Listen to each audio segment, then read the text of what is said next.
today is a holiday today. Not here in Quebec, but everywhere else in Canada. Yeah, and I was talking in the first hour of the show. I don't know if you were listening then, but I had a very hairy drive into work today because it was torrential downpour when I was driving. Saw a lot of camper vans on the roads. And we're going to open the phone lines in this half hour. I'd love to hear from you if you are a camper. I'd love to hear your camping stories. I got a camping story to tell you. It involves a tent and a lot of water. Yeah, we're going to do that in the next little while. I'd like to hear from you if you have an RV or if you camp in a tent or if you're planning on traveling this summer. Maybe you just come back from the construction holiday. What do you like about camping? You know, remember last year we were all like, we will not go to the States. And so we were all traveling all around Canada. Are you still doing that? I'd love to hear from you. And also, like, what is camping like right now? Is it hard to get space? We'll have that conversation in just a minute.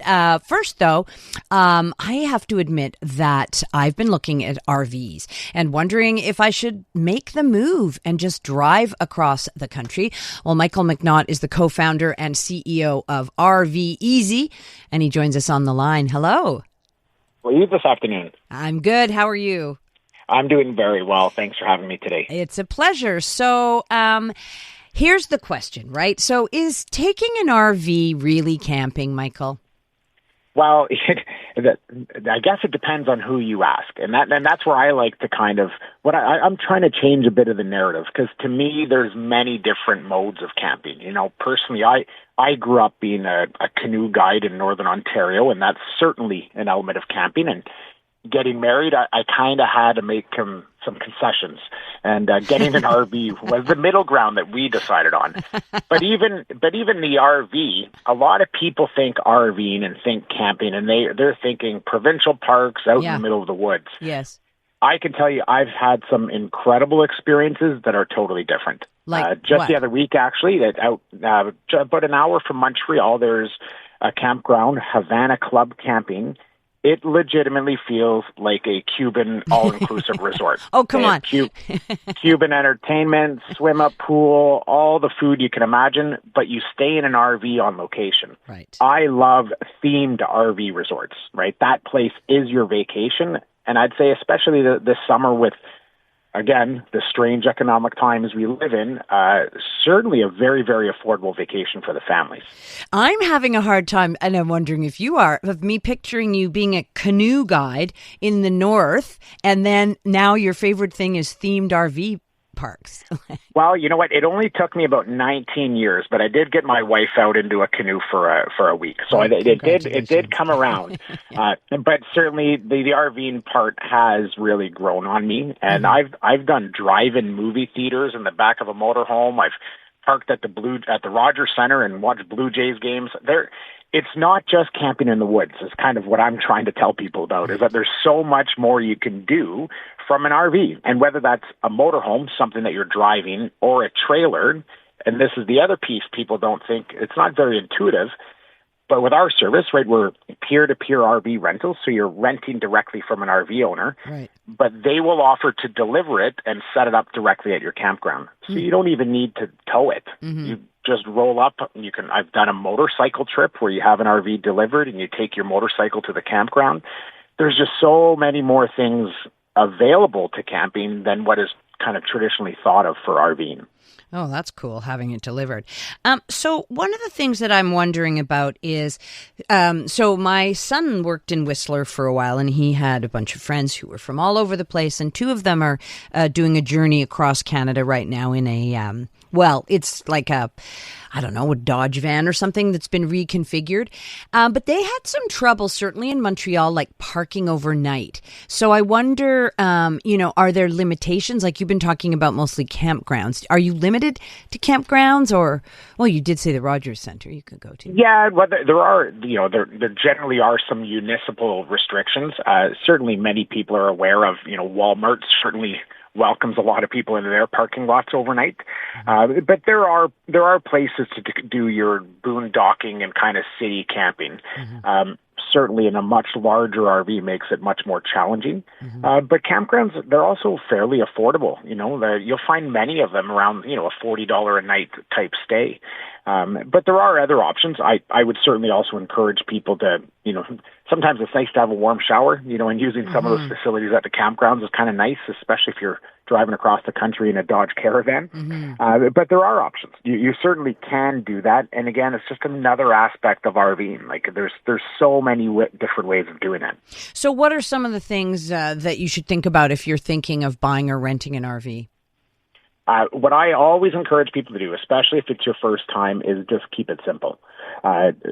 Get an your all-inclusive resort. So have your full hookups, your electricity, your water, your sewer, have everything booked at that campsite, and get something delivered. And do it relatively close to home. I kind of encourage people, and that's something we're seeing this summer as well, is people are traveling a lot closer to home, call it within 100, 200 kilometers. And that's a real nice first step, right? Eliminate all the variables that stress people out, like towing it, packing it up, backing it into a campsite, hooking everything up. Just eliminate all those variables and let our RV owners take care of that for you and try it out, right? It's definitely a try before you buy type scenario. So keep it simple, keep it close to home, and stay a couple of days at the same site. When you're picking up and moving every other day, it's a lot, right?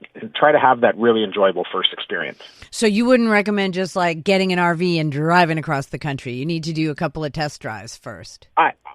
You certainly can, and many people do. I would certainly encourage people to try it out first, right? It certainly is different from staying in a hotel, and there's different elements you need to think of how long is my water going to last, and what about the batteries, and am I going to have power where I'm going? But once you figure it out, I can tell you it's quite enjoyable. Yeah. I've had trips to Disneyland. I guess it would be Disney World down in Florida, and we're washing and showering the kids on the road before we get to the resort, right? There's so many conveniences you can have when you're traveling. And then you camp in the resort, or you stay in a hotel room? So we would stay at the KOA resort. I personally like KOAs. They're very predictable. That's the Kampgrounds of America, for those that don't know. It's kind of a franchise all across North America, but they're very, very predictable, very, very family friendly. They have all your amenities.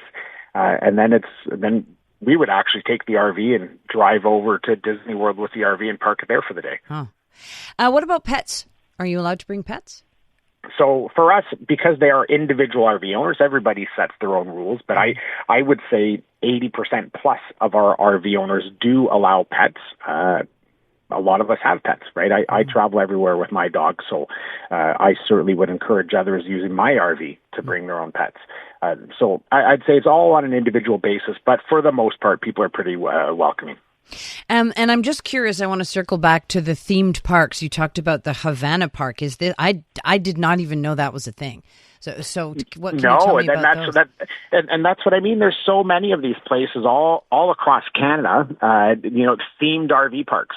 Whether it's a water park resort or a sports themed resort. I always thought this one was just super interesting, and I've been looking at it for 5 years and finally went. And it is exactly what you'd expect. It feels like you're in Havana. All the workers there are from Cuba. They have Cuban entertainment at night, swim up bar, beautiful pool. That is your vacation, and it's super, super affordable.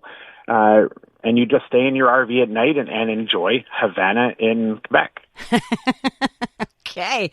All right. Any last tips for anybody thinking about doing this? What's the best way to go about it? The only other thing would be on the other side of our marketplace, right, is that we have a lot of people traveling and renting RVs, but we also need people that own RVs that are interested in making a bit of money. Yeah. So we're always looking for new RV owners. You can make a significant amount of money doing it. We provide all the insurance, background checks, all the safety and security behind it. And it's just a real nice way of kind of offsetting some of those ownership costs. Well, really interesting talking to you, Michael. Thank you so much. Thank you so much. Thanks for having me, and enjoy the rest of your day. Thank you. You too. That's Michael McNaught. He's the co-founder and CEO of RVezy. And yeah, you can go on that website. I've been kind of perusing it, and there is everything there. Believe me, you can buy a $200,000 Mercedes. Oh, what are they called? I want to call it a Striker. It's not that. Stringer or something. Sprinter. And that's, $200,000. Then they have, cheaper models. That's to buy. But yeah, I mean, it's really interesting, kind of a marketplace between people who are looking for RVs and people who have RVs and want to make a little bit of money. You've heard the chaos. Now you can see it. Oh my God. Watch all your favorite podcasts from start to finish right inside the free iHeartRadio app. Gets the blood going, huh? Catch every laugh and eye roll on shows like the Tom Green Farmcast and Park the Bus. Now with full video. We're building a ramp for Tony Hawk. It's the same hosts and the same chemistry with all the hilarious moments you've been missing right on your screen. Cheers. Open the free iHeartRadio app, search video podcasts, and tap watch.